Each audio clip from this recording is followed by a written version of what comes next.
Chapter 3 Weeds. Do you really think it was an alien ship? Trey asked me. We were waiting in line for breakfast.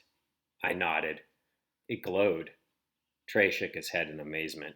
He had thick curly hair and bushy eyebrows, which Flossie had offered to pluck, but even she couldn't do anything about the pimples on his face. He had on his Stanford University sweatshirt. It was one of his favorites. People on Earth seemed to love sending us clothing from where they went to school. I was wearing a sweatshirt from a place called Dickinson College. It used to be Trey's. Most of my clothes were hand-me-downs from him. When I outgrew them, they'd probably be turned into a pillow or something. How fast was it going? He asked. Pretty fast, I said, and I felt a rush of excitement because Trey was talking to me like he used to. Trey said, and picked up 2 doughy green buns from the serving platter. A lot of the food that we ate was made from algae. I think, I began, but Trey ignored me and walked away, the conversation over. Disappointment pooled in my stomach, ruining my appetite. Are you going to stand there all day? Salty Bill asked from behind the counter. Salty Bill was the first person that Cy had recruited. Cy claimed that the cook was the most important person on the mission. Good food made for good morale. I stared at the doughy buns. What flavor are they? I asked. Cinnamon, Salty Bill said in a cranky voice. Salty's resting state was cranky. I put a bun and a handful of freeze-dried plantains on my plate, and then I served myself a cup of algae tea sweetened with honey and headed to the oval table. The grown-ups usually sat at one end and we sat at the other. Flossie, Vera, and Trey were already sitting at our end.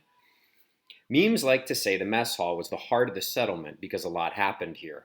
On one side of the room, gray sheets hung on lines to dry. The mess hall was always warm because of the cooking, so it was a good place to dry laundry. There was a whiteboard on the wall where the grown-ups kept a list of what was broken. Right now the list was short. A broken motor in the algae farm, a light out in the communications room, and a clogged toilet in the kids' wing. Not my fault. Cy never let the list get longer than 10 items. Next to the whiteboard was a digimonitor that usually displayed a live feed of the surface. But the surface camera was broken. Nobody seemed to know what had happened to it, and the monitor was turned off. I slid onto a stool and took a bite of the bun. It was warm and chewy, just the way I liked it. Salty Bill might be cranky, but he sure could cook. Something rubbed against my ankle, and I looked down. It was Leo. You're still hungry? I asked him. I knew Salty Bill had already fed him. Meow, meow, he said, which meant yes. So I snuck him a piece of my bun. Across the table, Vera was wearing her favorite color, black. It was all that she wore lately. Flossie said Vera was trying to be goth, which was an old Earth style. Flossie was something of an expert when it came to Earth customs, especially fashion and slang. What do you think of my new outfit? Flossie asked us. I copied it from a digireel. It's a 1970s style. Isn't it groovy? The outfit was like an environmental suit, except tighter fitting and with a zipper up the back. It's nice, I told her. It's called a jumpsuit, Flossie told me. It took me forever to do the zipper. I don't know why you bother, Flossie. It's not like anyone's actually going to see it, Vera said. What do you mean? Flossie asked. Everyone can see it. I mean, anyone who's actually interesting, Vera said, rolling her eyes. Trey was staring across the room where Cy and Albie were looking at a clipboard and talking. Why does he get to be Cy's apprentice? Trey asked with a scowl. Recently, Cy had begun taking on an apprentice. He had taught them about running the settlement. Last year it had been Flossie. Cy had picked Albie a few weeks ago, and Trey had been unhappy ever since. Do you think it's because he's older than me? Trey asked. Flossie shook her head. I was the first apprentice, and I'm not the oldest. Trey frowned. Well, why did he pick you anyway? Probably because I have excellent taste in fashion, she declared with a grin. I think Cy chose Albie because he's so responsible, I said. Vera snorted. I guess I don't have to worry about Cy ever picking me as apprentice. Now, Vera didn't exactly have the best judgment.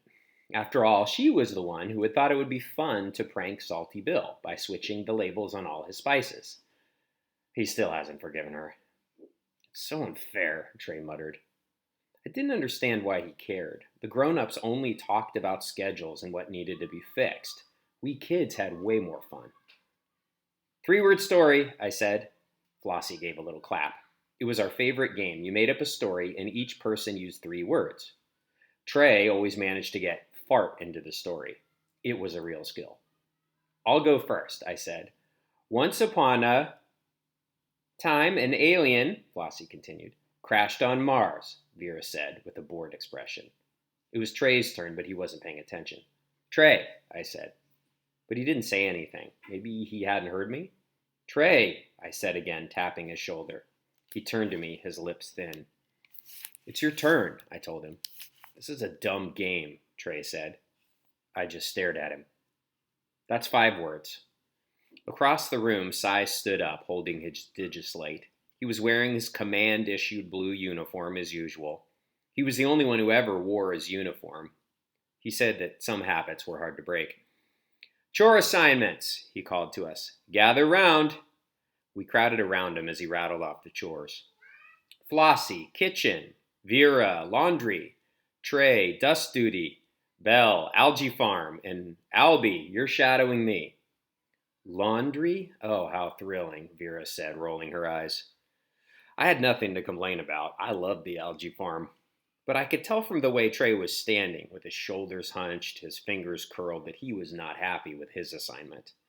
Dust duty again? That's the 2nd time this month, he fumed. We can trade, I suggested to Trey. I'll do dust duty. No trading, Cy said firmly. Well, why can't I apprentice like Albie? Trey asked. Because you're not ready, Cy said. I am so. You're not ready until I say you're ready, Cy said, his voice firm. Trey looked like he was going to say something back, but he turned and stomped out of the mess hall without a backwards glance. A blast of warm air hit me when I walked through the doorway to the algae farm, Leo padding behind me. The sharp scent of algae tickled my nose. This was my favorite place in the settlement. It was green, and everywhere you looked, something was growing. But mostly I loved it because of Phineas. When the Mars settlement mission was announced, Cy said he received over 10,000 applications. But when it came time to choose the crew, he threw out the resumes and went looking himself.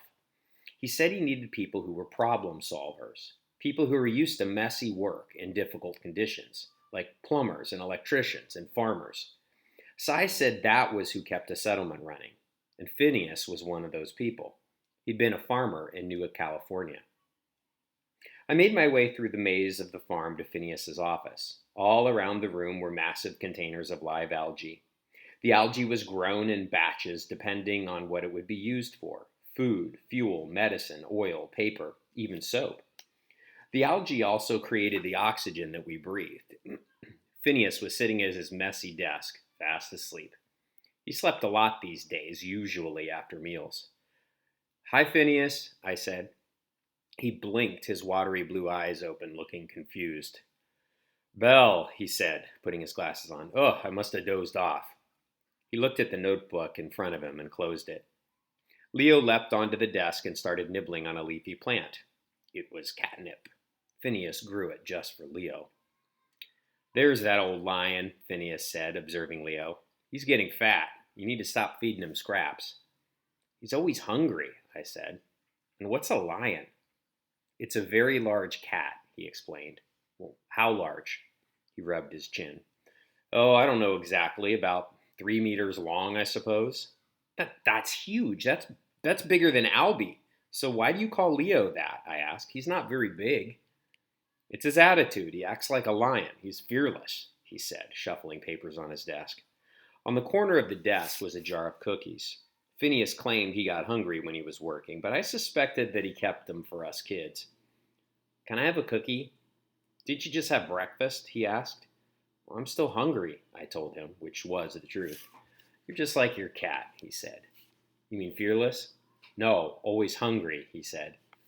Well, what are we going to do today? I asked him. Shampoo, I think, he said. Phineas made shampoo from algae. It smelled nice, but it gave your hair a bit of a green tinge. Might as well get started, he said, standing up and grasping his cane. We walked back to the main area, past the hydroponics setup where Phineas raised lettuces and herbs. He also had a tub of soil from Earth. I liked the texture of Earth soil, the crumbly softness of it. "What are you growing?" I asked him. Fuzzy green shoots poked out of the soil. "Summer squash," he said. "Soxy," I said. Phineas chuckled. "I don't think I'll ever get tired of hearing you say that." Soxy was my very own slang for great. When I was little, I hated wearing socks, so to encourage me, the grown-ups would give me a piece of candy every time I would put on a sock. Now, after a while, I would put on a sock, walk up to them, and announce, "Soxy," just to get candy. In my head, Soxy meant great, because candy was great, and it just sort of stuck. "Tell me," he asked with a probing look, "how are you feeling after this morning's excitement? That must have been quite a shock." "Okay, I guess." I don't agree with Psy," he told me. "Me neither. That was definitely an alien ship." Phineas shook his head. "No, not about that. It was most likely a meteorite." "Oh," I said. That was disappointing. "I meant about the French settlement," he explained. "We should have contacted them to make sure they're okay." "But we're not allowed. They're the enemy. That's what everyone says," I said. "Just because everyone says something doesn't mean it's true," he said to me somberly. "What?" I asked. "On Earth, I had a large garden where I grew vegetables, and sometimes there'd be weeds," he said. "What's a weed?" "It's a plant that just starts growing, and if you don't pull the weeds out, they can take over a garden. They crowd out the vegetables. They kill them until there's nothing but weeds." "Killer plants?" Earth sounded creepy.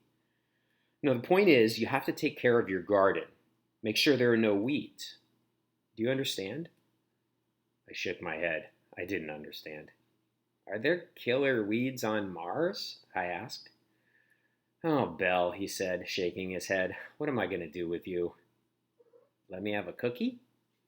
He sighed.